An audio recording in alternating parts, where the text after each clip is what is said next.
flashing you? Rusty. Oh, it's so eerie up here. I'm scaring me.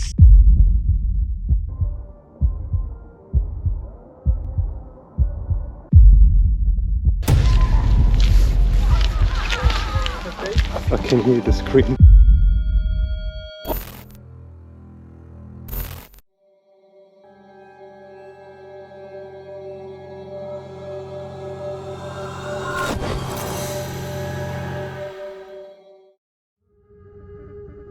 The first video tonight comes from 2 Seats Forward, a UK-based van life and outdoor adventure channel focused on wild camping, off-grid travel, and dog-friendly outdoor experiences.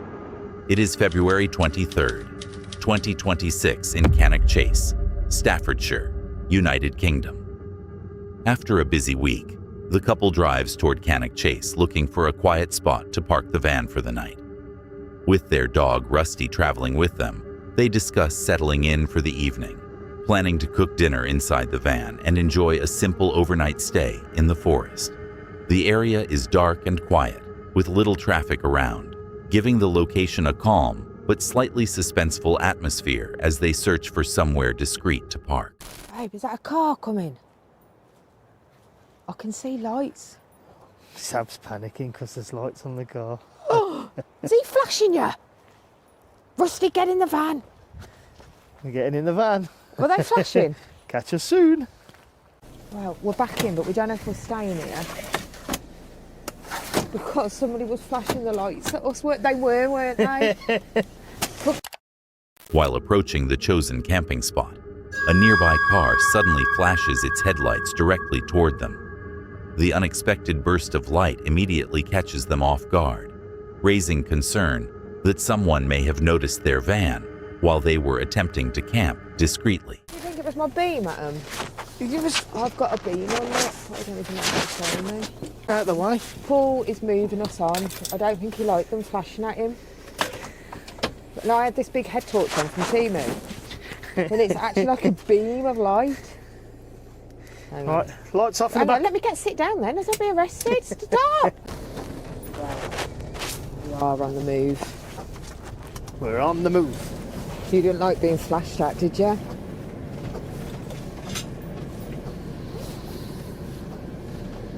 We'll keep you updated if we're safe. And it does not look suspicious. The lock torch has got stuck on. We'll get. I can't turn it off. It's your TV one that's broke. Jesus Christ. Bloody hell. After a few moments, they discuss what may have happened. They debate whether the headlights were intentionally flashed at them or if it may have been accidental.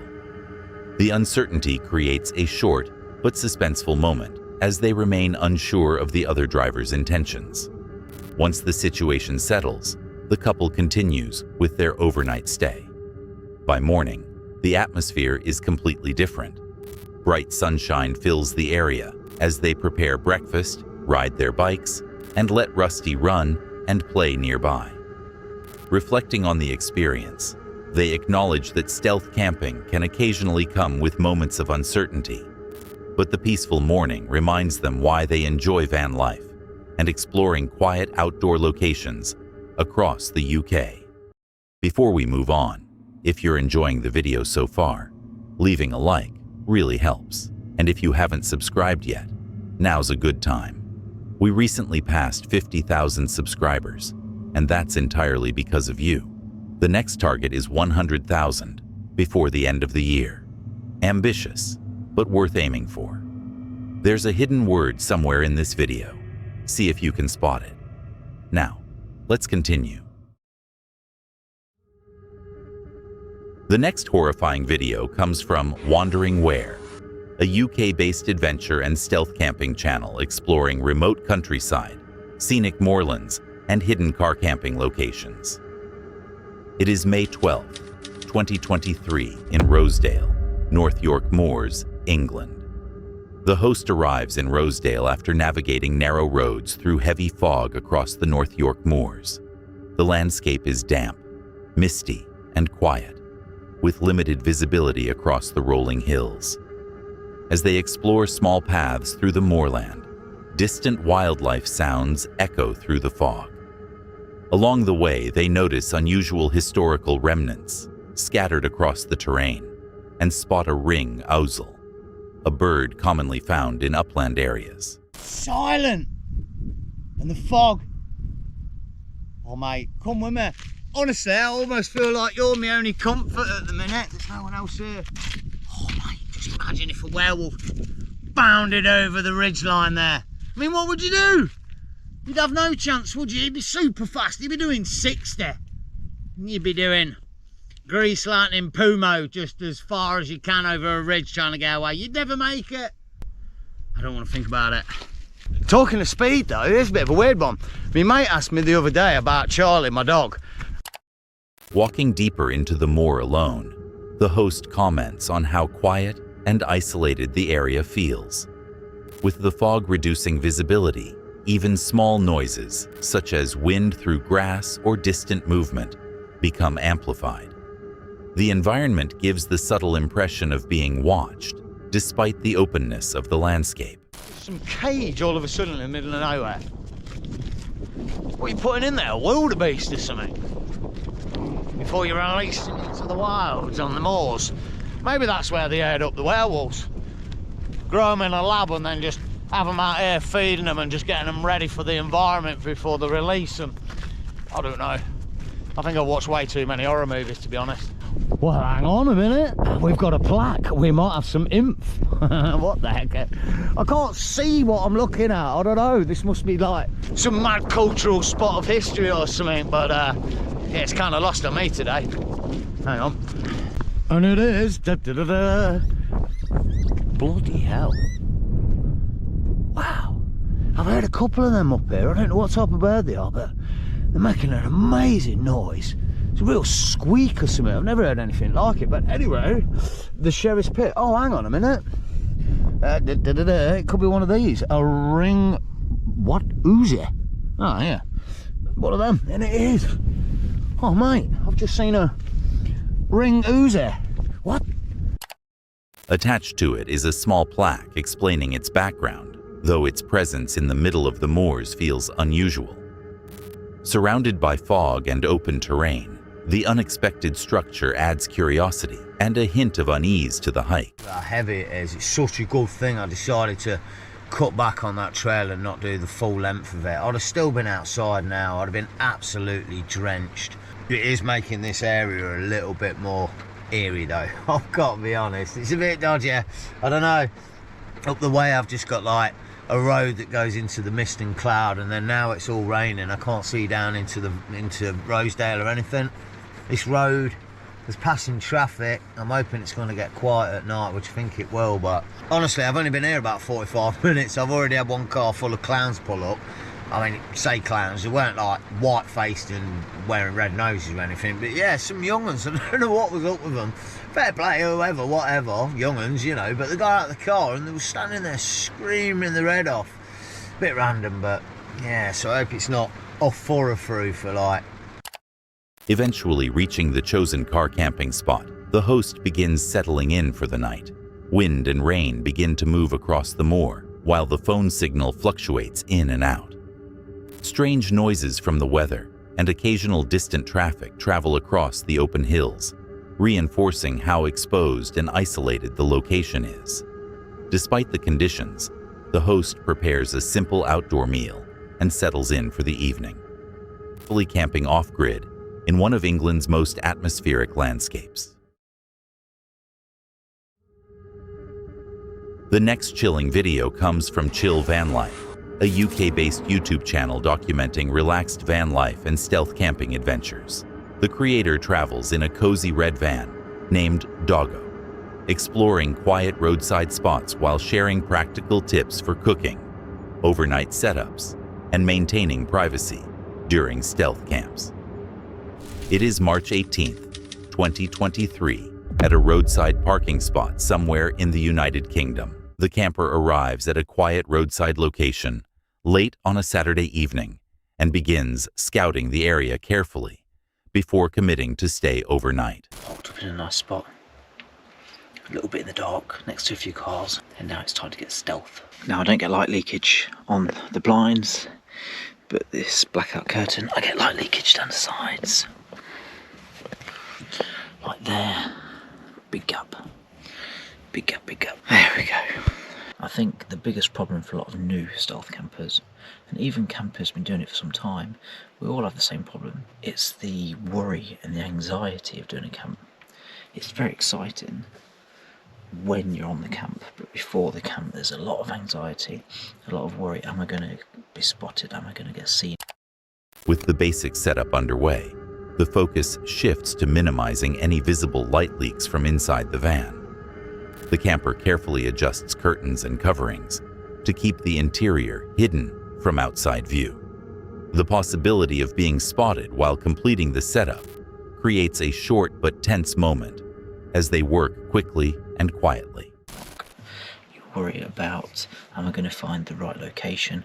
When I get there, is there going to be somewhere to park? Now the thing is, this affects all of us. We all have the same worries, we all have the same fears. You've just got to do it. Plan as best you can.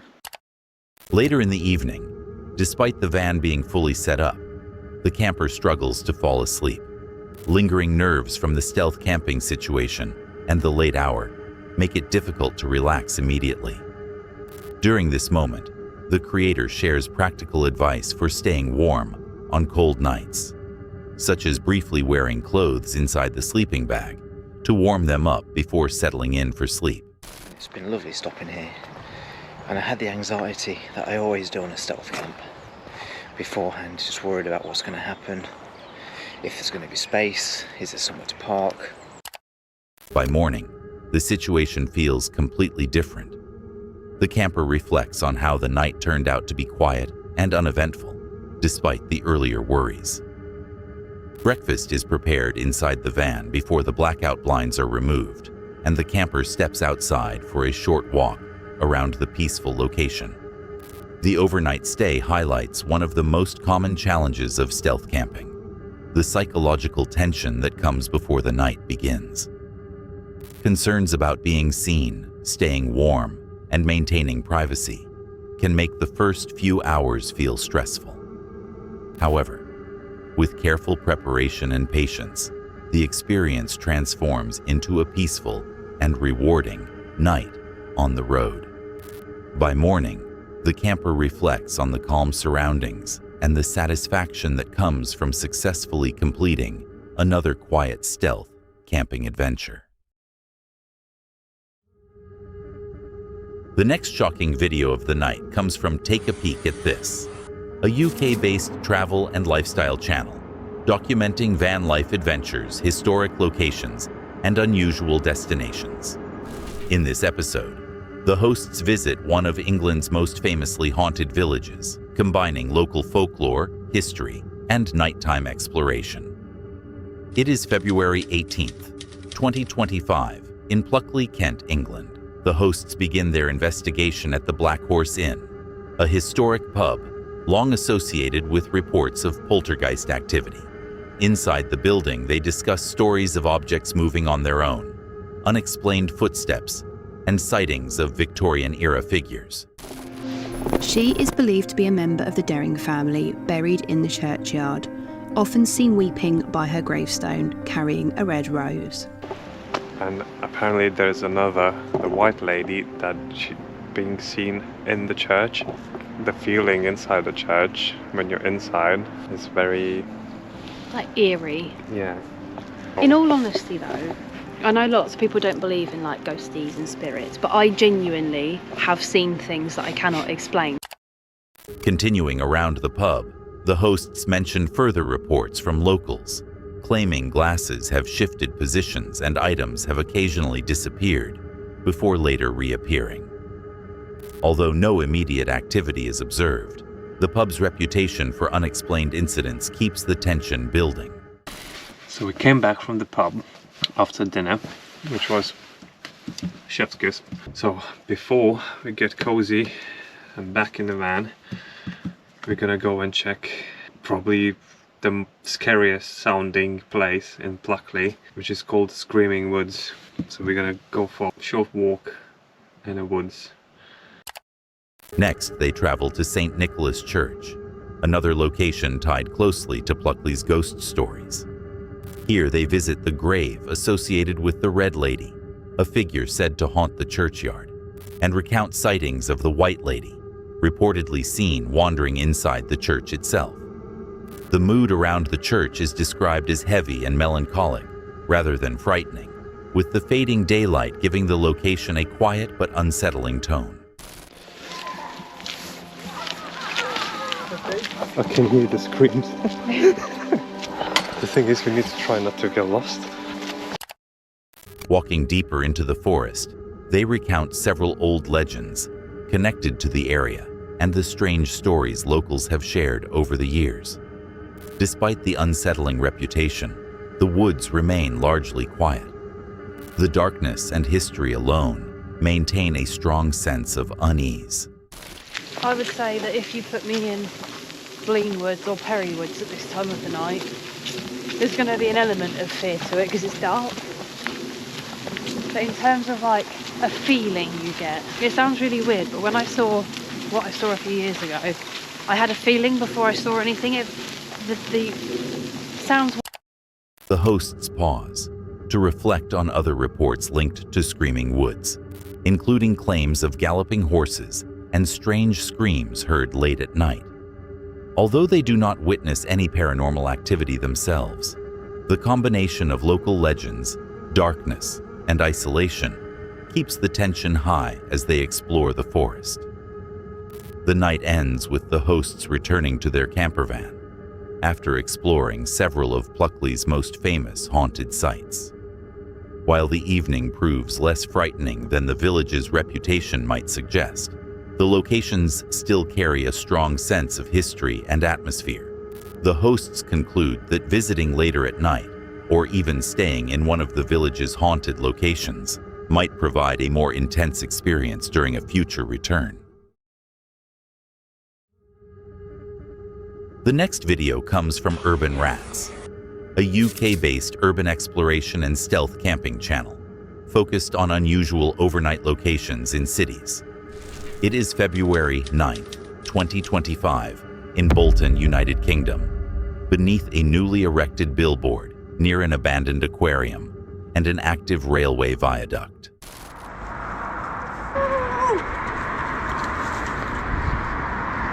Behind me is the wall, and the rat is going to be climbing up. We're just waiting for a quiet spot, and then that's us, we're up there. Oh guys, I climbed up, I've hit the rail and nadded myself. Honestly to God, I can't even stand up at the minute. Oh. Paul begins the adventure by climbing a roughly 10-foot wall to reach the area beneath the billboard. Carrying a heavy backpack, he carefully navigates gaps in the railing and narrow footing before reaching the sheltered space behind the sign. Once there, he sets up a DD tarp to block wind and pitches a small AL Kit soloist one-person tent. The environment is far from peaceful. Temperatures are hovering near freezing, and the surrounding area includes abandoned industrial buildings, scrapyards, and groups of travelers with small fires nearby.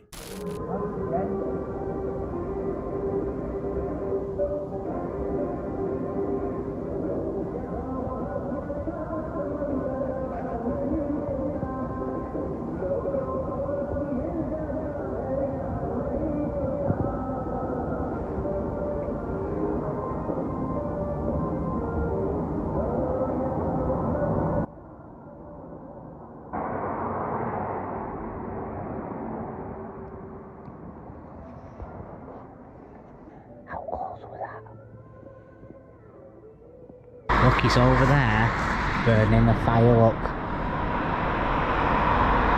See? It's got a fire burning. Look. Ambulance over there.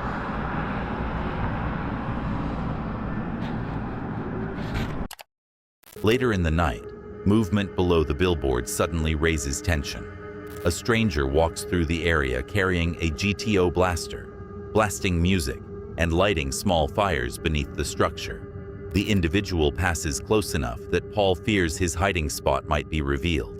At the same time, travelers nearby continue tending fires and talking, filling the otherwise dark industrial area with noise that makes remaining hidden far more difficult. Everybody, well, what a rough sleep that was last night. Loads going on out there, honestly. Got woke up a few times off people shouting and swearing, and it sounded like they were right outside my tent. Now traffic is proper busy out there. Just remembered, we've no lighter, so there's no brew this morning. So what we'll do, we're just gonna get ourselves up and get ourselves out of here. Before I go out this morning, I'm gonna pack everything away, and then I'll have a look what's going on outside that door. As the night progresses, the temperature drops further, and frost begins forming on exposed metal bars and surfaces. Paul stays alert inside the tent, listening for movement below while dealing with the cold conditions.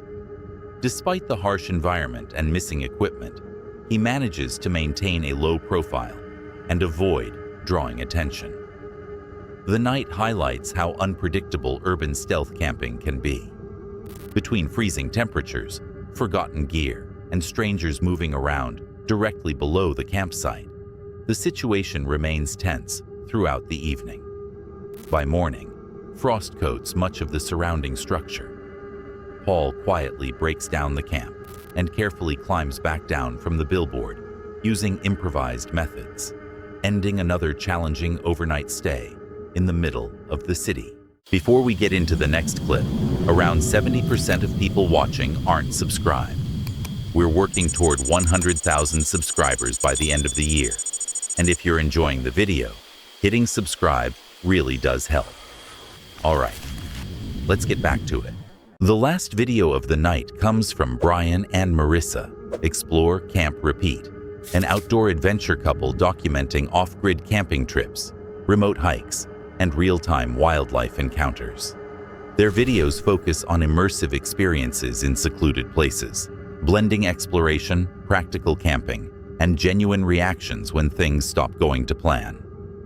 It is March 6th, 2026 in the coastal mountains near the Long Beach Peninsula, Washington, United States. Brian and Marissa are settling into a remote campsite after spending the day exploring nearby lakes and trails. Earlier, they had observed wildlife in the area, including otters and what may have been a cougar, reinforcing how isolated the location is. By nightfall, the campsite is quiet with little to no nearby human activity. What in the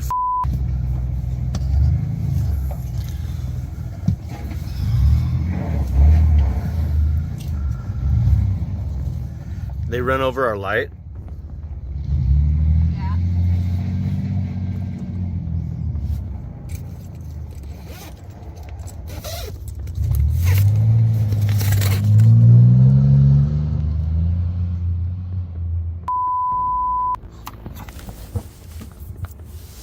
What'd they do to...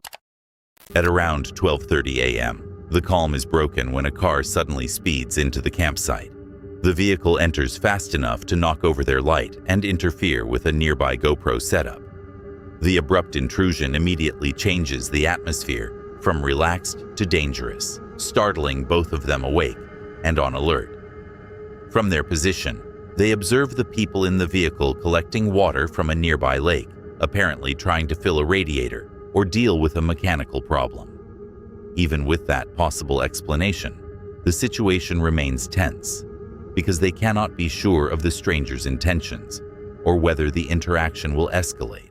Getting in theirs, and so I walked down to the end of the road and there's a car just sitting there, so I don't know how long it's been there for. So I don't know. So Are we packing up? yes, I don't feel safe here. So Alright, let's get dressed and... A second vehicle is then noticed nearby. The appearance of another car in such an isolated area increases their unease significantly. What had already been a worrying encounter now feels less predictable and far more vulnerable. They ran over. It's cracked. What a fun and exciting day, and then just turned into morning. Fun and exciting morning. So, holy moly. I have like so much adrenaline coursing through me right now. Wow. Alright guys, we are packing up in the dark. It's about midnight. Yeah, if you're ever in a situation where you don't feel safe, just leave.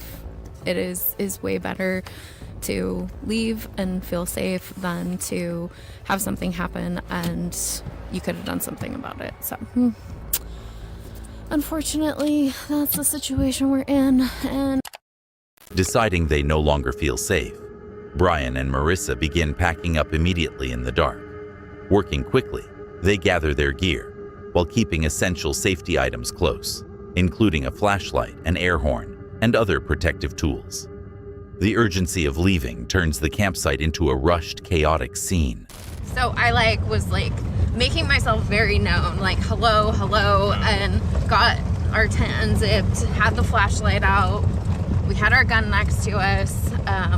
So it was our blowhorn thing. Yeah, it was just super scary. And when I need to slow down. When they left, I walked out and saw that other car and I was like, no. And now when we left, it wasn't there, which was so weird because I didn't see it. I mean, it could have been in the dark. I don't know. I didn't see any reflections of nothing back where it would have been. Where you said it was. So it's just it's weird. The whole situation is weird, and yeah, we just didn't feel comfortable to stay, and so we made that call, and that's okay. And I am perfectly okay with that. Because who knows if they would have come back, yeah. And we have. What did they do? It looked like they were, they had the hood of their car open, and they were getting water out of the lake and putting it in their car, I think. A radiator? Yeah, oh potentially. My God. So in their car. What began as a quiet remote camp after a day of hiking and wildlife watching turns into a tense and adrenaline-filled exit in the middle of the night. Although no direct confrontation occurs, the sudden arrival of unknown vehicles in an isolated place is enough to make them feel exposed and unsafe. Looking back, Brian and Marissa treat the experience as a reminder that remote camping requires not only preparation for wildlife and weather, but also readiness for unpredictable encounters with other people. We appreciate you for watching. If these creepy encounters gave you chills, hit that like button and subscribe so you don't miss the next drop. There's always another mystery waiting just around the corner.